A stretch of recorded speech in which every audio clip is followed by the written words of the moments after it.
அனைவருக்கும் வணக்கம். சிம்ம ராசிக்காரர்கள் உலகத்தின் எந்த மூலையில் இருந்தாலும் செப்டம்பர் 12ஆம் தேதிக்கு முன் இவை நடந்தே தீரும் என்பதை குரு வக்ர பயிற்சி துவங்குவதற்கு முன்னதாக பாக்கியஸ்தானத்தில் சஞ்சரிக்கக்கூடிய குருவின் அமைப்பால் இவை கிடைக்க போகிறது என்பதை தெளிவாக எடுத்து காட்டுகிறாருங்க. இப்படிப்பட்ட தருணத்தில் எப்பேற்பட்ட மாறுதல் நிகழ்கிறது என்பதை சற்று விரிவாக பார்க்கலாம் வாங்க. சிம்ம ராசிக்காரர்களை பொறுத்தவரைக்கும் குரு பகவான் பாக்கியஸ்தானமாகிய 9ஆம் இடத்தில் அமர்ந்து சஞ்சரிக்கிறாருங்க. 9இல் குரு என்றாலே உச்சபட்ச நன்மையும் அதீத முன்னேற்றமும் கிடைக்கக்கூடிய ஒரு அமைப்பு இருக்கிறது என்பதை தெளிவாக எடுத்து காட்டுகிறார். அப்படிப்பட்ட குரு 9ஆம் இடத்தில் அமர்ந்து இருப்பதற்கான பலனை தற்போது வரை பெறவில்லை என்றால் இனி வரக்கூடிய காலங்களிலும் செப்டம்பர் மாதம் 12ஆம் தேதிக்கு முன்னதாக மகத்தான முன்னேற்றம் பெறுவதற்கான வாய்ப்பு நிச்சயமாக கிடைக்க இருக்கிறது. வக்ரகதியில் திரும்புவதற்கு முன்னதாக அதிர்ஷ்ட யோகங்களை அள்ளித்தர போகிறாருங்க சிம்ம ராசிக்காரர்களுக்கு குரு பகவான். எனவே இந்த தருணத்தை சரியாக பயன்படுத்திக் கொள்ளுங்கள்.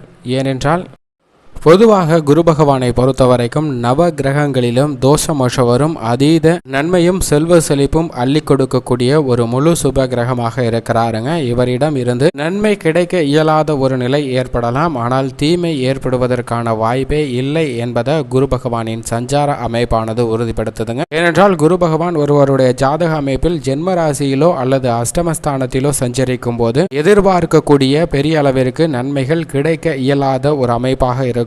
ஆனால் அதே சமயம் குரு பகவானிடமிருந்து எந்த விதமான தீமையும் கிடைக்க இயலாது என்பதை தெளிவாக எடுத்து காட்டுகிறாருங்க. ஏனென்றால் கொடுப்பதில் மிக சிறந்த தன்னிகரற்ற கிரகமாக செயல்படுபவர் தான் இந்த குரு பகவான். அதே போன்றுதான் 4, 6, 12 ஆகிய இடங்களிலும் சற்று நன்மை எதிர்பார்க்க இயலாத ஒரு அமைப்பாக பார்க்கப்படுகிறது. 10ஆம் இடத்திலும் சில சிரமங்கள் இருக்குங்க. ஆனால் ஜென்ம ராசியில் சஞ்சரிக்கும் போதும் அஷ்டமஸ்தானத்தில் இருக்கும் போதும் தான் சற்று கூடுதலாக சிரமம் இருப்பதற்கான வாய்ப்பு இருக்கிறது. மற்ற இடங்கள் பெரிய அளவிற்கு பாதிப்பு இல்லை. ஆனால் அதே சமயம் குரு பகவான் மிக அதீதமாக நன்மை தரக்கூடிய வலுவான அமைப்பாக பார்க்கப்படுவது 2ஆம் இடமாகிய தனஸ்தானம், 7ஆம் இடம், 9 மற்றும் 11 இந்த இடங்களில் சஞ்சரிக்கும் போது அபரிவிதமான நன்மையும் முன்னேற்றத்தையும் அள்ளி கொடுப்பாருங்க. இந்த 4 இடங்களில் சஞ்சரிக்கும் போது மிக சிறந்த வளர்ச்சியும் முன்னேற்றமும் அள்ளி கொடுக்கக்கூடிய ஒரு அற்புதமான அமைப்பில் சஞ்சரிப்பார். மேலும் இதைவிட சற்று குறைவான நன்மைகள் கிடைக்கக்கூடிய இடமாக பார்க்கப்படுவது 3, 5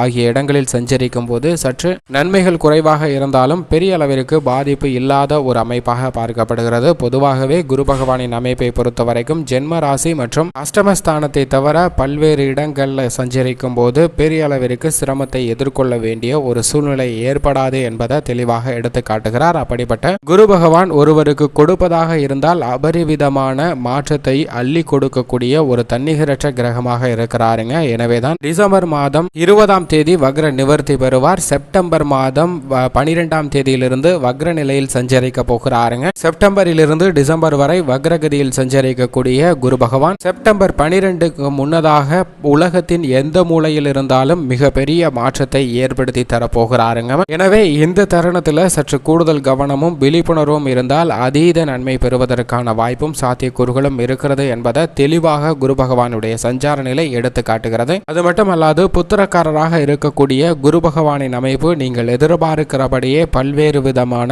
நன்மை, அதிர்ஷ்டம், யோகம் கிடைப்பதற்கான வாய்ப்பும் சாத்தியக்கூறுகளும் இருக்கிறது. திருமணம், குழந்தை பாக்கியம் உள்ளிட்ட பல்வேறு விதமான அற்புதமான அமைப்புகளை பெறுவதற்கான வாய்ப்புகளும் சாத்தியக்கூறுகளும் குருவின் அமைப்பு காரணமாக இருக்குங்க. எனவேதான் நவ கிரகங்களிலே மிக அதீத முக்கியத்துவம் கொடுத்து அலட்சியம் இல்லாமல் அவசியமாக உன்னிப்பாக பார்க்க வேண்டிய ஒரு அமைப்பாக குரு பகவானுடைய பெயர்ச்சியானது அமைகிறது. இந்த பயிற்சியின் போது மிகப்பெரிய மாற்றத்தை ஒவ்வொரு ராசிக்காரர்களுக்கும் ஏற்படுத்துவாருங்க. அப்படிப்பட்ட ஒரு அமைப்பில் தான் தற்போது செப்டம்பர் மாதம் 12ஆம் தேதி வரை சஞ்சரிக்க போகிறார். செப்டம்பர் 12க்கு பிறகு வக்ரகதியில் திரும்புவாருங்க. அதற்கு முன்னதாக இப்பேற்பட்ட மாறுதலை உலகத்தின் எந்த மூலையில் இருந்தாலும் நிச்சயமாக கொடுக்கக்கூடிய வாய்ப்பை உருவாக்கி கொடுக்கிறாருங்க குரு பகவான். அதிலும் குரு கொடுப்பது என்பது மிகப்பெரிய அளவற்ற சக்தியாக பார்க்கப்படுகிறது. உங்களுடைய சிறு முயற்சி இருந்தால் கூட மிகப்பெரிய அளவில் பொருளாதார ரீதியாக முன்னேற்றம் பெற்று வலுவான நிலையை அடைவதற்கான வாய்ப்பும் சாத்தியக்கூறுகளும் இருக்கிறது என்பதை குரு பகவானின் சஞ்சார நிலை தெளிவாக உறுதிப்படுத்துகிறது. அது மட்டுமல்லாது குரு பகவான் தனித்து இல்லாமல் மற்றொரு கிரகத்துடன் சேர்ந்து இருந்தால் நீங்கள் நினைத்ததை விட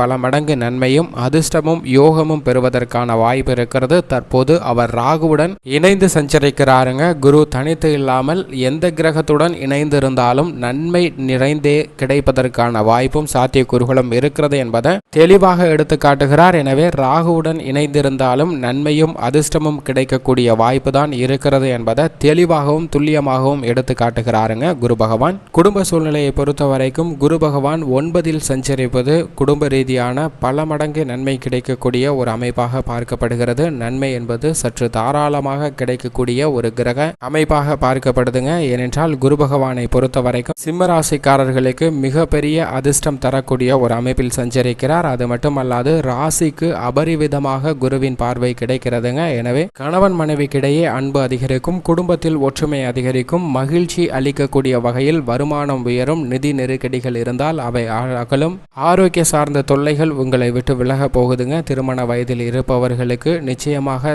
திருமண பாக்கியம் கிடைக்கக்கூடிய ஒரு அற்புதமான தருணமாகவும் அமைகிறது. வீடு, வாகனம், ஆடை ஆபரண சேர்க்கை மற்றும் புதிதாக பல சொத்துக்கள் வாங்குவதற்கான யோகமும் கிடைக்கிறது. சிம்ம ராசிக்காரர்களுக்கு உத்தியோகத்தை பொறுத்த வரைக்கும் நிரந்தர வேலை வாய்ப்பு கிடைப்பது, வேலை வாய்ப்புல உத்தியோக மகிழ்ச்சி பெறுவது போன்ற அனைத்துமே கிடைக்குங்க. உத்தியோகத்தில் இருக்கக்கூடிய சிரமங்கள் அனைத்துமே விலகும். உத்தியோக ரீதியாக பல மடங்கு நன்மை கிடைக்கக்கூடிய வாய்ப்பு நிச்சயமாக இருக்கிறது. சற்று அலைச்சல் ஏற்பட்டாலும் அதனால் பல மடங்கு நன்மை ஆதாயம் கிடைக்குமே தவிர பின்னடைவு எதுவும் இல்லை. உத்தியோக ரீதியான விஷயங்கள்ல தொழில்துறை வியாபாரத்துறையை பொறுத்த வரைக்கும் இதுவரை இருந்து வந்த சந்தேகங்கள் அனைத்தையும் விலக்கி விடுங்க. ஏனென்றால் நீங்கள் எதிர்பார்த்து காத்திருந்த கிரகநிலை மாறுதல் என்பது குருவின் 9ஆம் இட சஞ்சார நிலை. எனவே இந்த தருணத்தில் தொழில்துறை வியாபாரத்துறை ரீதியாக நீங்கள் எந்த விதமான பணிகளை வேண்டுமானாலும் மேற்கொள்ளலாம். அவற்றில் மிகப்பெரிய அளவில் லாபம் கிடைக்கும். லாபம் கிடைப்பது மட்டுமல்லாது புதிதாக பல ஒப்பந்தங்கள், புதிய வாய்ப்புகள் என அடுக்கடுக்காக பல நன்மைகள் வந்து சேருவதற்கான யோகம் தொழில்துறை வியாபாரத்துறையில் முதன்மையாக கிடைக்கிறதுங்க.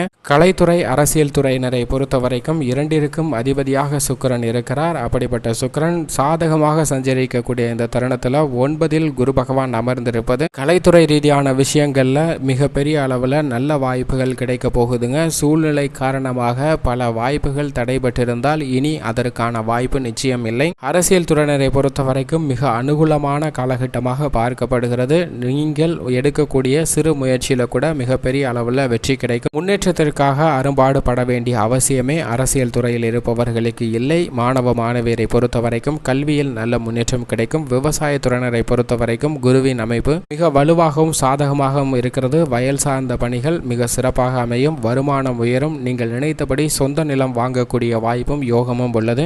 கால்நடை வளர்ப்புல அபிவிருத்தி அடையும். உங்களுடைய விளை பொருட்களுக்கு நல்ல விலை கிடைக்கும். இது ஒரு அரிய வாய்ப்பாக இருக்கிறது. பயன்படுத்திக் கொள்ளுங்கள். பெண்மணிகளை பொறுத்த வரைக்கும் பெண்மணிகளின் நலனுக்கு பொறுப்பேற்ற மிக முக்கியமான கிரகமாக இருப்பவர் குரு பகவான். அவர் சிறப்பாக 9ஆம் இடத்தில் சஞ்சரிப்பது மிக அதீத நன்மை கொடுக்கக்கூடிய ஒரு அமைப்பாக பார்க்கப்படுகிறது. எனவே பெண்மணிகளுக்கு மகிழ்ச்சி குறையாத ஒரு தருணமாக அமைகிறது. நீங்கள் நினைத்த அத்தனை காரியங்களும் மிக சிறப்பாக அமைந்து பல மடங்கு நன்மையும் முன்னேற்றம் பெறக்கூடிய ஒரு சிறந்த தருணமாக இனிக்கக்கூடிய ஒரு தருணமாக அமைகிறது என்பதில் சந்தேகமே இல்லை. மேலும் சாதகமாக மாற்றிக்கொள்ள சிம்மராசிக்காரர்கள் வாரத்தில் வியாழக்கிழமை விரதம் இருந்து அருகாமையில் உள்ள குரு பகவான் ஆலயம் சென்று வழிபாடு செய்யுங்கள். நல்ல பலன் கிடைக்கும்.